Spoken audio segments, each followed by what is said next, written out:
The size of your seed will determine the size of your harvest.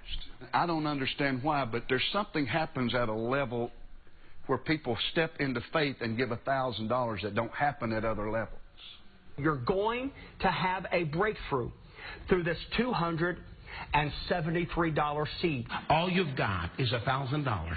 Listen, that's not enough money anyway to buy the house. You're trying to get in the apartment. You're trying to buy the house. That's not enough money anyway. You get to that phone and you put that seed in the ground and watch God work it out. The argument is, sow your money in the ground and you will reap returns multiple times over. Except, as an investment, you'd be better off burying your money in the actual ground, because at least that way there is a chance your dog may dig it up and give it back to you one day. Good boy.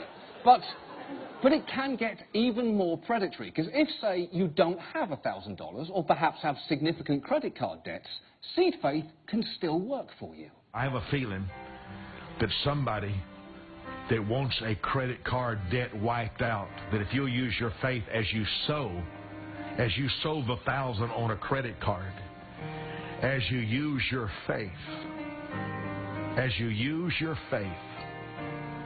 God's going to wipe out your credit card indebtedness.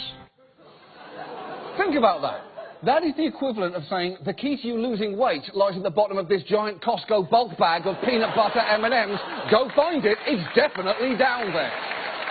And all of this would be amusing if the targets of these messages were not often vulnerable people like Bonnie Parker.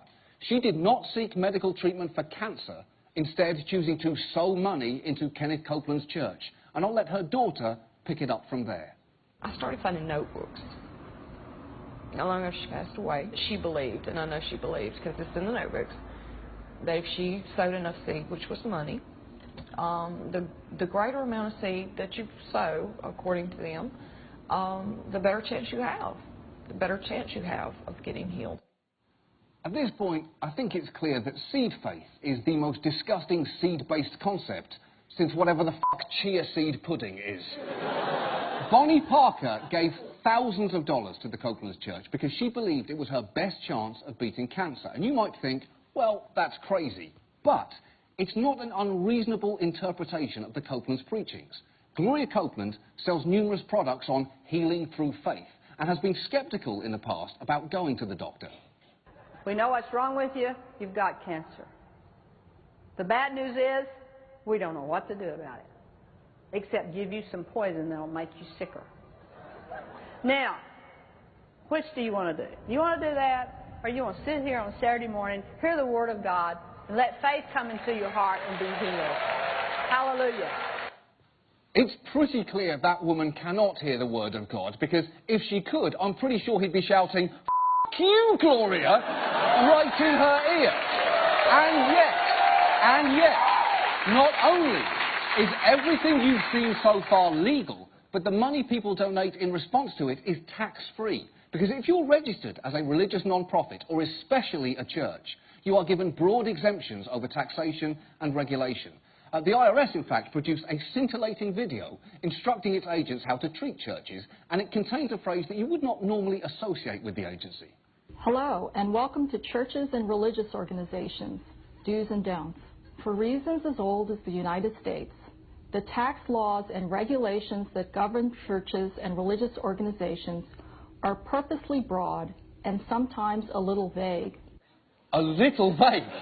Oh, they are underselling that, because the films of Christopher Nolan are a little vague. A text from your mom reading, "Please call, not emergency, but please call, very important, don't worry." That's a little vague. The IRS regulations are close to meaningless. According to their tax codes, not only is the term church not specifically defined, they make no attempts to evaluate whether the content of a doctrine is religious, provided the beliefs are truly held and are not illegal. But truly held beliefs that are not illegal is almost every belief. Bros before hoes? That could be a religion. Red vines are better than Twizzlers? That could be a religion. If you believe the best movie ever made is Lady in the Water, then your name is M. Night Shyamalan, but congratulations, Mr. Shyamalan, that belief could be a religion. And being designated a church confers all sorts of benefits, like the parsonage allowance, which allows the Copelands to live in a $6.3